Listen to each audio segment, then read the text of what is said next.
So Simon and Christian, the stage is yours. All right, Simon, I can share my screen if that works for you. Yeah, that's fine.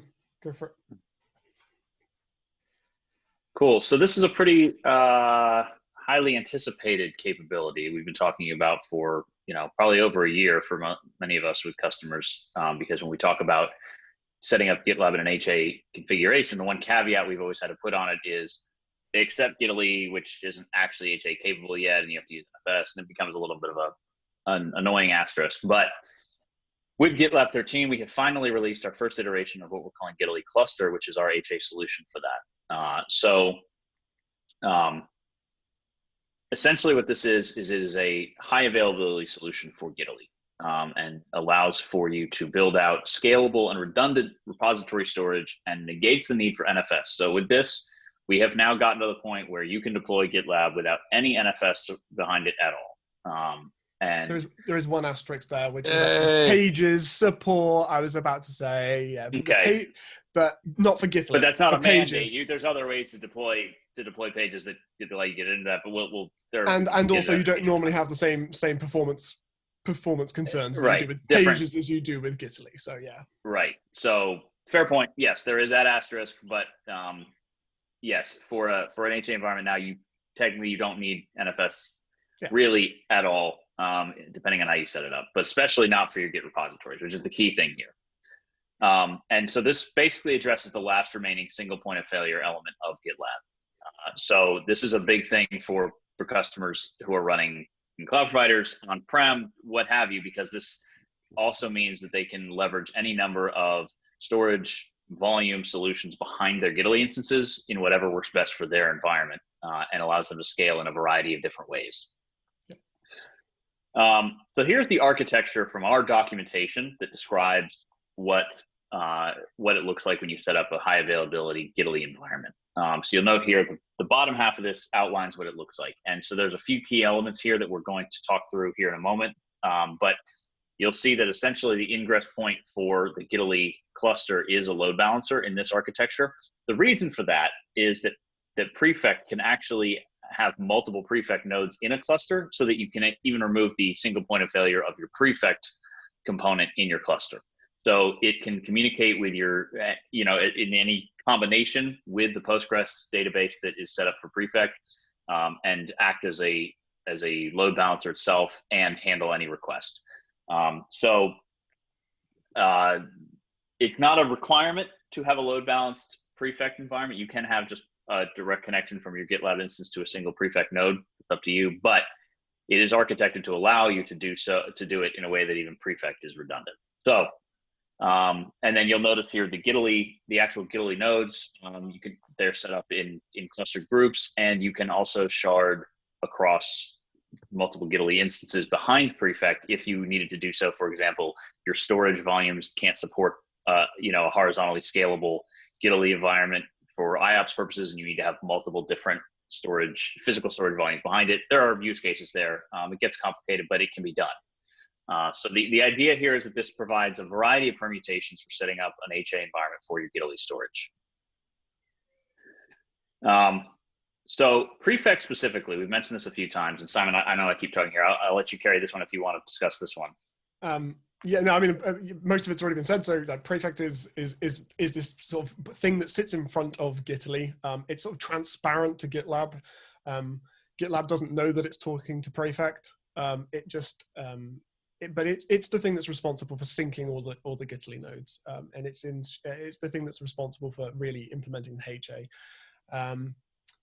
As Christian said, you can have multiple Prefect nodes so that the Prefect node itself isn't a single point of failure, and yeah, really, and it also does some load balancing as well. So the Prefect nodes also kind of have this kind of element of balancing traffic between the various Gitaly nodes as well. So yeah, that's really what Prefect is. You will hear it mentioned a lot if you're talking about Gitaly cluster. Yeah, it is of note. This is a new element that our Gitaly team developed specifically for this purpose. So it is likely from now on that you're going to hear Gitaly and Prefect said in the same breath for most occasions. Anything outside of the omnibus package, you're probably going to hear this referred to quite a bit. So Simon and I on Monday actually went through the process of setting up a Gitaly cluster. And we started from an existing environment that I created with a single Gitaly app, or a GitLab app node, and a Gitaly node separately configured. We took this approach figuring that the majority of our customers currently looking to do this probably have some variety of HA architecture where they've broken out the various components that GitLab uses onto different nodes for scalability, and there's a good chance that Gitaly is a standalone element as part of that. So I wanted to replicate roughly what you'd likely encounter when you're dealing with an existing environment with Gitaly for prospective HA configuration. And so we went through the process of building out the Gitaly cluster, integrating it into GitLab, and then figuring out how you would migrate data from your existing Gitaly space to the new cluster. We won't take you through the multi-hour process in depth. If you really are interested in doing that, you can watch the video that we put on YouTube, Unfiltered, which I pared down a few spots where we fumbled through GCP for our own lack of knowledge there and eventually figured out the solutions. But you can see the progression from start to finish of how we got that done, and some pitfalls we encountered. But here are some of the takeaways from going through that process. Simon, I don't know if you want to go through some of these. I'll let you.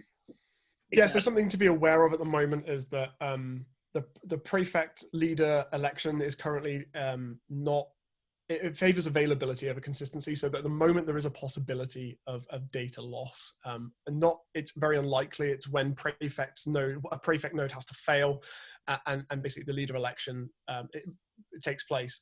There is an issue that's in flight at the moment to change that to default to using the Postgres database that Prefect uses to do leader election, and that's going to be made the default in 13.1. It's actually there now, it's just not the default.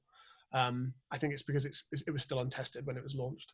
So that will give you consistency over the availability, and kind of solve those issues. The next point I added, so I'll talk about it, which is that at the moment, when you install Omnibus, you kind of get everything all in one, and you get a Postgres database there for all the data as well.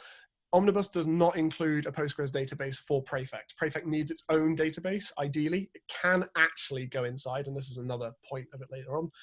It can go inside your GitHub database, but it's not supported in that configuration when you're using Geo. So for that reason, I mean, myself and Christiaan would both recommend, I think, that you separate it out straight away, because if you ever want to go to Geo, you then have to untangle your database.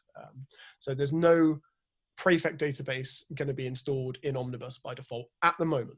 Do you want to take the next one, Christiaan? Sure. So as I mentioned earlier, one of the things that we went through in our setup process was the effort to migrate data from the existing Gitaly instance to the Gitaly cluster. When you create the cluster, you then obviously have to go into GitLab RB file and add that as a data directory that GitLab can use to store information. But all storage volumes are created equal in GitLab's eyes, so you have to tell GitLab where you want projects to be stored. And to migrate from an existing one to a new one requires API calls. Right now, I don't know of any utility that has been created to help support the migration of data in a batch process from one location to another. I actually have started poking myself at just building a proof of concept that might be able to do that as a very simple CLI, just as a personal project to maybe facilitate that more easily. We'll see what comes out of that, and if it's only usable. But it is something that right now you do have to script via API calls to migrate from one to the other. Yeah. The next one is really, I've already said, which is separate your databases out. And then the final point is that at the moment, there's very limited scope for admins to actually be able to monitor the cluster. There's an epic around this. This is something that the Gitaly team is working on. And so, yeah, that's something that they're really pushing for. So, well, one final point I wanted to make on that first bullet here. The main reason for this, if you're not familiar with clustered environments and data consistency architectures and stuff like that for this type of thing, the main reason that there's a potential for data loss with the way it's currently set up is if your primary Gitaly node fails, what Prefect does right now is it just picks another one. It doesn't worry about how up to date it is. It just picks one and uses that as the leader, and then it goes forward from there. The database that gets created for Prefect is also used to track the changes that have occurred over time and which nodes have which data sets. but it's not currently utilizing any of that information to actually pick the leader. So there is a possibility if you get out of sync that it will say, we don't know which nodes have what, and it'll put you in a read-only state for any repositories that don't have up-to-date synchronization. So that's the reason behind that, is that they're working on that in 13.1. Hopefully we'll see resolution to that point. It won't even be a concern by the time our customers are deploying this in production. Okay. Yeah, so we went into this process without having read up anything, without having spoken to the product team about it specifically. So we do it as if a customer was running through the process. We did make notes throughout the process, and we followed the documentation. And actually, the documentation is really solid. There was pretty much only one point really where we really truly got blocked, and that was due to the cloud provider documentation really, rather than our own. But we're going to add those, everything that we've got feedback for, we're going to add back into the Gitaly team and try and get that added to the docs. One point of note is that the reference architectures, so the 5, 10, 25, and 50K architectures, do not yet have Gitaly cluster in the reference architectures. That is something that people are aware of, and they're adding that support. I made a note here at the bottom, the GitLab orchestrator project. This is something that I actually was made aware of by Jason Plum when he graciously joined our session on Monday to try to help us work through some GCP issues. We apparently have a project underway at the moment that some engineers are working on to build out basically a canonical set of Terraform and Ansible scripts that customers could use to set up GitLab in any permutation of single omnibus install up through full HA capability. And they're building in the ability to build out Gitaly cluster as part of a scripting process. I will update the deck here with a link to that project if you're curious.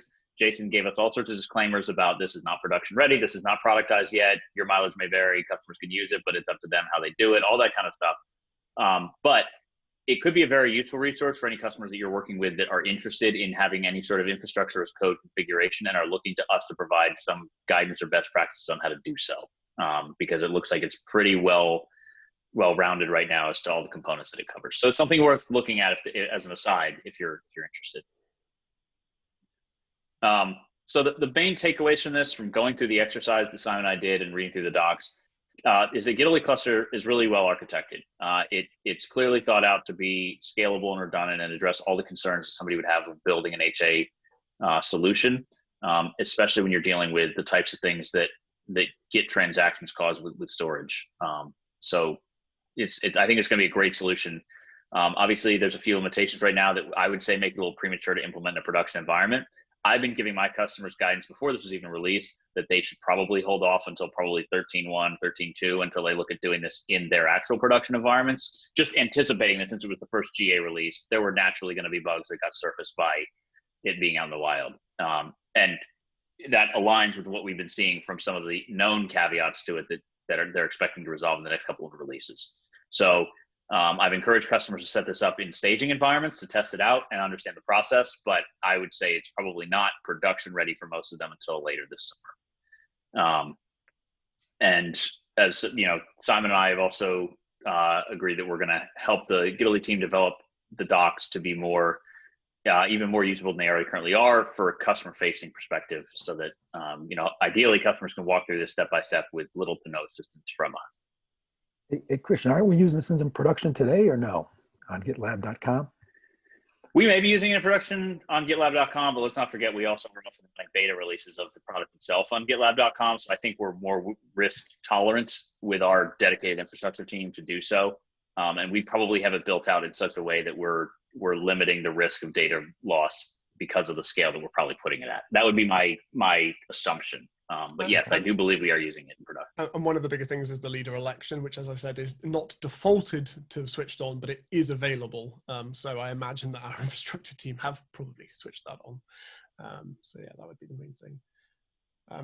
But from the perspective of customers who have more limited resources for this type of thing than we do, I've generally recommended to them just give it a couple of months so this thing stabilizes and gets to fully production ready for you.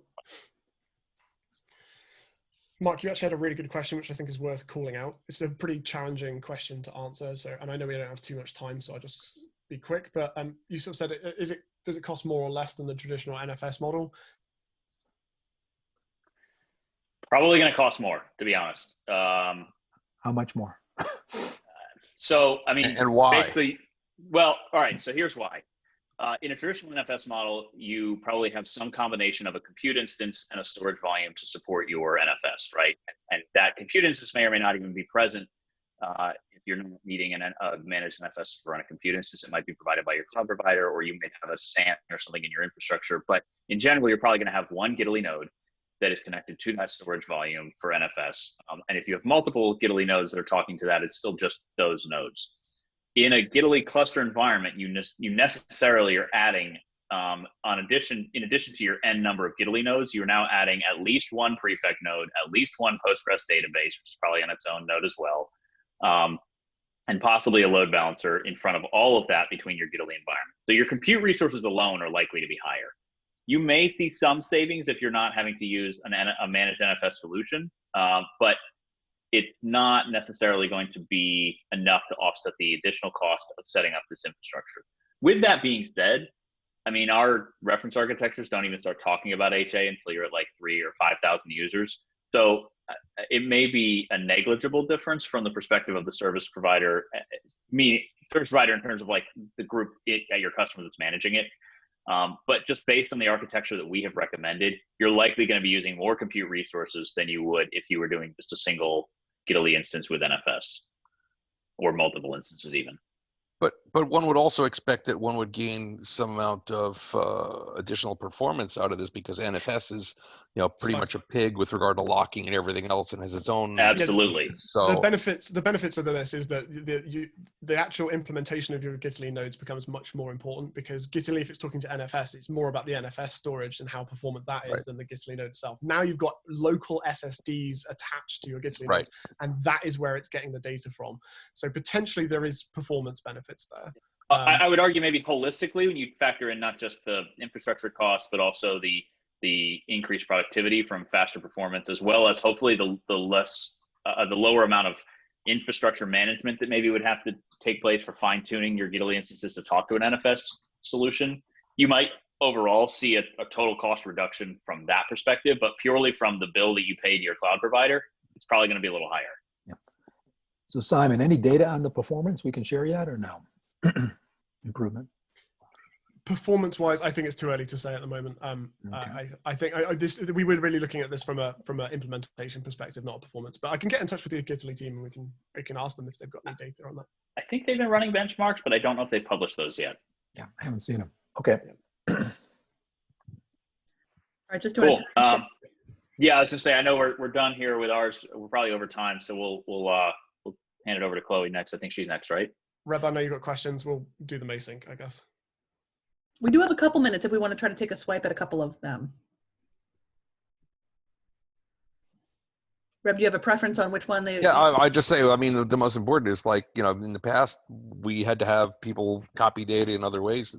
Does this copy everything, including LFS data, which was notoriously absent from some of these things before?